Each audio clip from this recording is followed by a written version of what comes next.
Welcome back to the Capitol Theatre in Swanston Street in Melbourne. I'm Phil Kafkaloutis and I'm leading the facilitation of this discussion about gambling harm. This is a project which is a joint venture between the Ethnic Communities Council of Victoria and RMIT University, which owns this beautiful and newly restored theatre.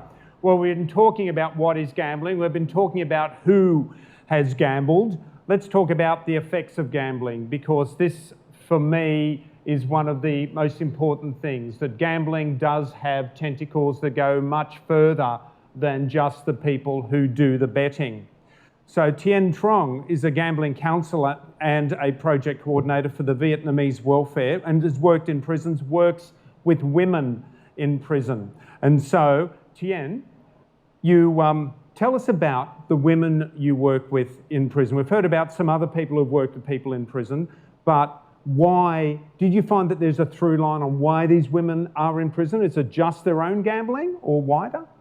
Yeah, I think with the Vietnamese population anyway, due to the language barrier, there's a lack of recreational activities they can do. So most of the times they kind of hang out in Crown, and when that happens, it's very easy for them to kind of get addicted, due to one, because of their low socioeconomic status. Like, you can sell the dream of winning the jackpot a lot more to Vietnamese people. And a lot of times they use it as a form of escapism, like say family violence and things like that. So is it ever that they end up being there because of somebody else's gambling? Usually, sometimes it is. Like, sometimes their husband may have lost a lot of money and they're trying to win back that money by going to Crown. But a lot of times what happens is they end up in prison because they borrow through informal lending. So what happens is people prey on people who are vulnerable and addicted, and they lend them a certain amount of money for, like, say, 10% interest a week.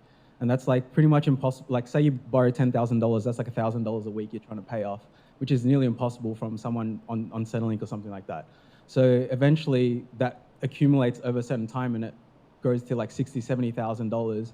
And at that point, these people who are friends suddenly turn on them and start threatening them and start banging on their doors and calling them constantly.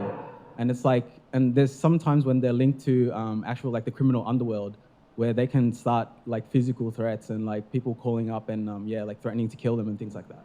So at that point, the only link in is they start telling them, you got to start selling drugs. Like, you got to start trafficking for us, or you got to start growing cannabis. And that's the only way you can start paying off a debt that's like $100,000. Like, how else can you do that legally? Like, so a lot of women are forced to be like the front runners, like the foot soldiers who kind of, when crap hits the fan, like, the police are on them and they get thrown into prison. And that's a pathway for a lot of women. And what about their families? What about the people who are with them and their parents? I imagine there's a lot of shame. I imagine people coming and banging on the doors. We hear about home invasions. What I, as a journalist, would see quite often is home invasions followed that sort of behaviour, where people are bashing because they want to get their money down, and their standovers, and the children see it. Yeah, it is a massive effect on families. Like, a lot of times Vietnamese people kind of tend to keep those problems to themselves. So a lot of times they're not willing to kind of look for help or seek help, because it's like shame on them and shame on their family if they open up about their problems. So it is a barrier, like a big barrier for Vietnamese women. Okay, Tien, thank you. Elizabeth Papetis has been one of these people who has experienced financial hardship through gambling. You tell us a little bit of your story. How did you come to this point? Mine started, I eloped when I got married, so we were quite poor when we started. I didn't know at the time that my husband was a gambler. And eventually, like all Greek families, we owned our own businesses, and our children had to work in these businesses, no wage. But my husband controlled all the finances. And after 30 years of marriage, I'd had enough. I left him. All of a sudden, I had a job earning money, which I didn't know what to do with. So I ended up going to the pokies, because it was at that time. And I found that I used to usually gamble all my wage from the beginning. I got hooked immediately, and I knew that I didn't have enough that week to make my car payment, but I knew if I didn't gamble the next week that I'd have enough money. Did you, just to interrupt you there, you had a husband who was a gambler, Yes. and seeing what he went through and the hardship that he caused, Even that. Yes. was that in your head at the time? I can't believe I'm doing what he did? Oh, definitely. Yes, I can't believe that I'm doing that. But to me, it seemed different because he was harming the whole family, whereas I was on my own. My children had all grown up and married. And so there was only me to take care of. I was lucky that I had a job as a live-in nanny. I didn't have expenses. That's why my whole wage went to gambling. But when I did get paid, I found that I went to gamble again. And I just couldn't stop. I couldn't stop. And eventually it led me to stealing. I stole from a friend to gamble, and thinking that if I had more money, I'd win, but I didn't. And then I had to tell her what I'd done. And lucky for me, she's still my friend to this day, and that happened over 20 years ago. So what actually, was that the moment that stopped you when you realised what you had done to someone who loves you? Yes, yes. And have you wanted to? Is it like with any form of addiction? Do you want to do it again? Yeah, I remember at the time thinking, I wish there was something like AA for gamblers. I didn't know that there was. But nowadays with the media, you know, talking about gamblers' help, so it's amazing. I now volunteer there and I go out and speak to people and I admit to what I've done, because for people to know that no matter what age you are, what sex you are, even though I was a grandma, I still went and stole just to, you know, gamble. It affects us so deeply. Well, Elizabeth, thank you for sharing your story with us. Really appreciate it. Chandana Rao works with others, and when we're talking about the silence and the shame of it, and we just touched on that with Elizabeth, and that can be quite a thing that can change people. It can be the cathartic moment. Is your experience, the shame, the silence of what comes with gambling? Yes, definitely. There's a lot of blame and shame that goes on with affected others as well. And a lot of times they get blamed for the gambling of the person. And there is no, a lot of times they don't know where to seek help.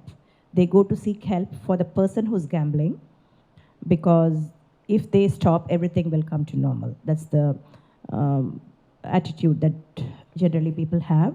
So they try to get the person to stop, but they don't think about what they can do to put their finances in a safe place, for a self-care for themselves, for their children, how it's impacting their children. So generally all that is not given priority.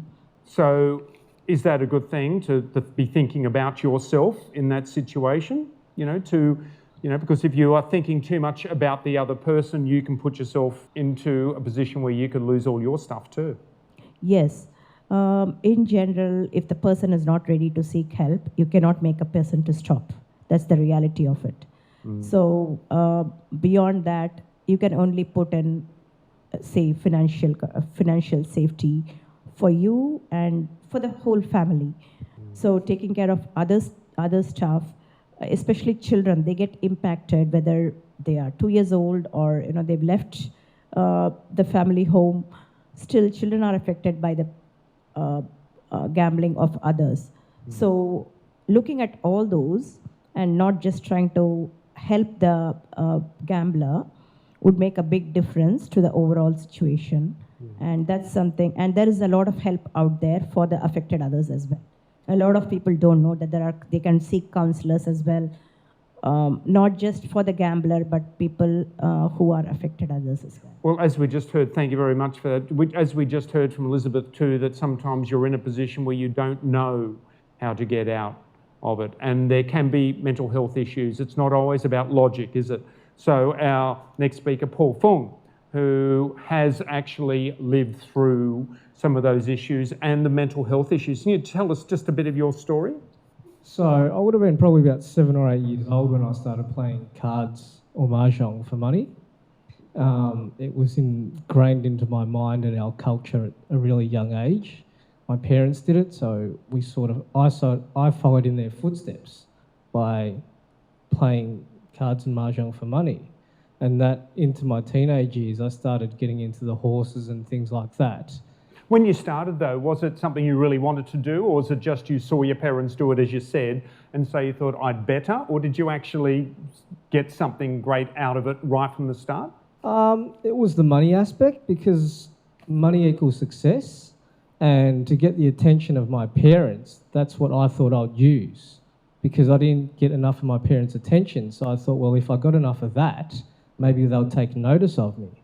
So that's a way of how my psyche was working at that time. So I jumped into it, and then I started delving into it further and further. Into my teenage years, I was betting on horses with fake IDs. I got into the old Crown Casino with a fake ID, and then from there it just got deeper and deeper. In my late teens and into my 20s, I was betting on everything and anything. I had an older brother who was quite successful in school and in life, so-called, and I always felt that I was behind the 8 ball with him. So I thought gambling would fast-track that so that I could become a success and that for me to be noticed. Yeah. And how are you at the moment? Are you, gambling is a thing in the past for you, or what? Gambling's a thing of the past, because I realised that during those years I didn't find my own identity, and that's what I lost. I lost my identity of who I was and where I was heading, because I jumped into the addiction at a very young age. So through that, and through recovery, I've rediscovered of who I am and what I live for and what I stand for and the purpose that I serve. Yeah. Paul, thank you very much for that. And I really thank everybody who was on the panel for this segment for opening up and sharing the stories with us. Thank you so much for that. What we're going to do after we come back from this break is we'll look at prevention, not just prevention, what to do about it when it happens. We've got some very interesting speakers, so do stay with us for this Gambling Harm Forum straight up after this break.